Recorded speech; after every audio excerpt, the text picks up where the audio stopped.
The catastrophic events of September 11, 2001 shook the United States to its core. As smoke billowed from the wreckage of the Twin Towers and the Pentagon, a collective sense of grief and outrage swept the nation. Amidst the chaos and devastation, the Central Intelligence Agency, or CIA, faced a daunting task. Find Osama bin Laden. Bin Laden, the leader of al-Qaeda and the mastermind behind the 9/11 attacks, became the primary target. The CIA, in the wake of the attacks, launched into a global manhunt. Time was of the essence. Bin Laden, they knew, could strike again at any moment. The agency poured resources into tracking down every lead, every whisper, and every rumor that could lead them to the elusive terrorist leader. The world watched, waited, and hoped for justice. The CIA's search for bin Laden was a race against time and a test of their intelligence capabilities. The trail was faint, often disappearing into the remote, lawless regions where al-Qaeda operated. Despite the challenges, the agency remained resolute in its commitment to finding bin Laden and bringing him to justice. Years passed, marked by both progress and setbacks. The CIA meticulously pieced together fragments of information, often gleaned from captured al-Qaeda operatives. A name surfaced repeatedly in interrogations: Abu Ahmed al-Kuwaiti. Intelligence suggested that al-Kuwaiti was not just a high-ranking member of al-Qaeda, but also a trusted courier for bin Laden himself. Tracking al-Kuwaiti became paramount. The CIA, in collaboration with the National Security Agency, or NSA, began intercepting his communications. They analyzed phone calls, emails, and messages, painstakingly searching for any clue that could lead them to bin Laden's hideout. The task was monumental, like finding a single grain of sand in a vast desert. The NSA's sophisticated surveillance capabilities proved invaluable. Through meticulous data analysis and linguistic scrutiny, they slowly began to unravel al-Kuwaiti's network. Every intercepted call, every decoded message, brought them closer to their target. The hunt for bin Laden, it seemed, was gaining momentum. In 2010, a breakthrough emerged from the shadows. The NSA intercepted a call made by al-Kuwaiti.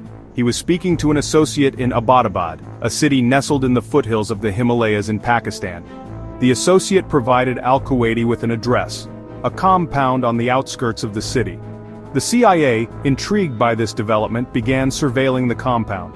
It was an unusual structure, larger and more heavily fortified than others in the area.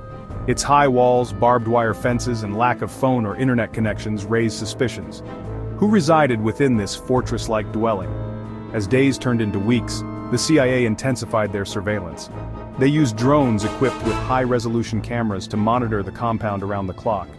Analysts scrutinized every movement, every visitor, searching for any sign of bin Laden. The tension mounted with each passing day.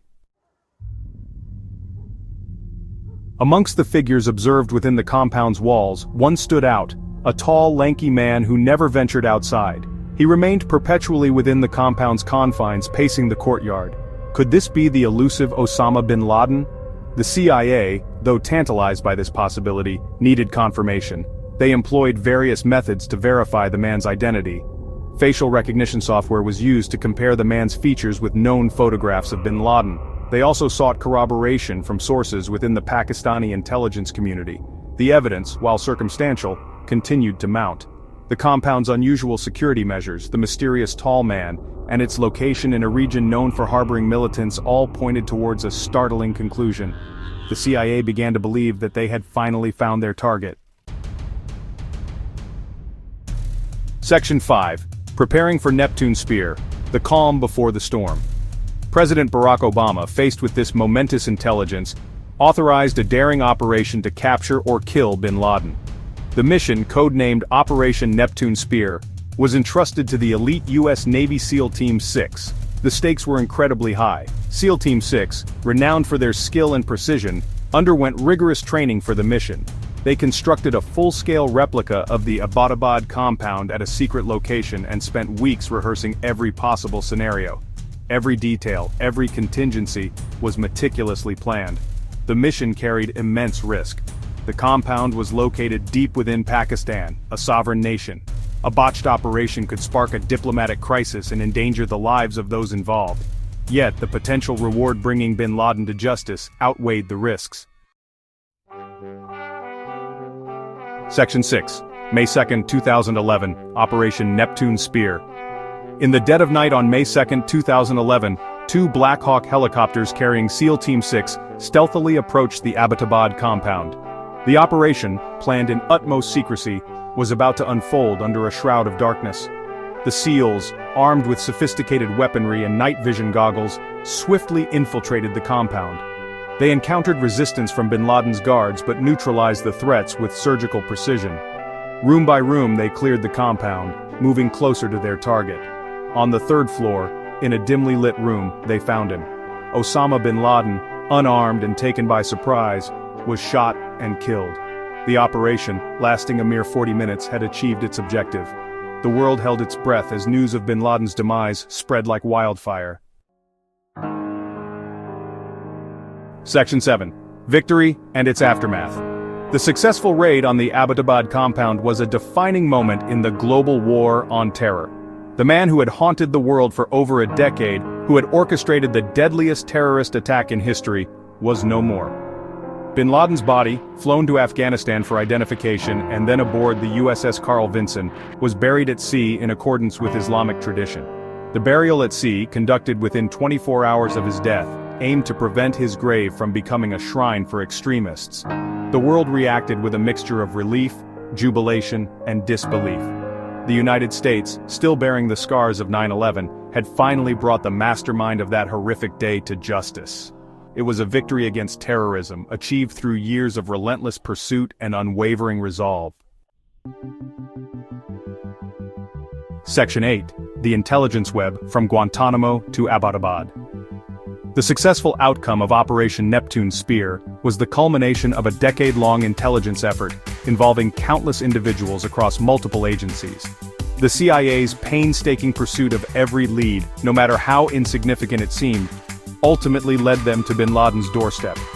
Interrogations of detainees held at Guantanamo Bay, including 9/11 mastermind Khalid Sheikh Mohammed, provided crucial pieces of information. The detainees, subjected to controversial enhanced interrogation techniques, revealed details about al-Kuwaiti and his role as a courier for bin Laden. The intelligence community, often criticized for its failures leading up to 9/11, had redeemed itself.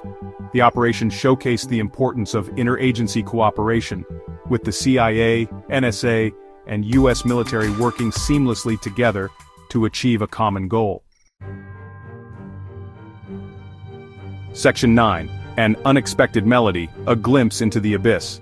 Amidst the trove of intelligence gathered from the Abbottabad compound, a curious detail emerged. Bin Laden, the architect of terror, the man who had declared war on the West, had in his possession a collection of Bollywood music. The discovery, both bizarre and strangely humanizing, provided a glimpse into the contradictions of the man. Amongst the jihadist propaganda and recordings of his speeches lay the melodies of a world he sought to destroy. One of the artists whose music was found in his collection, Alka Yagnik, reacted with a mix of incredulity and humor, stating, "Is that my fault?" The discovery of bin Laden's interest in Bollywood music, though a minor footnote in the grand narrative of his downfall, served as a reminder that even the most hardened ideologues are not immune to the allure of art. It offered a glimpse into the complexities of a man who, despite his monstrous acts, remained a human being with desires and preferences that transcended the boundaries of ideology and hate.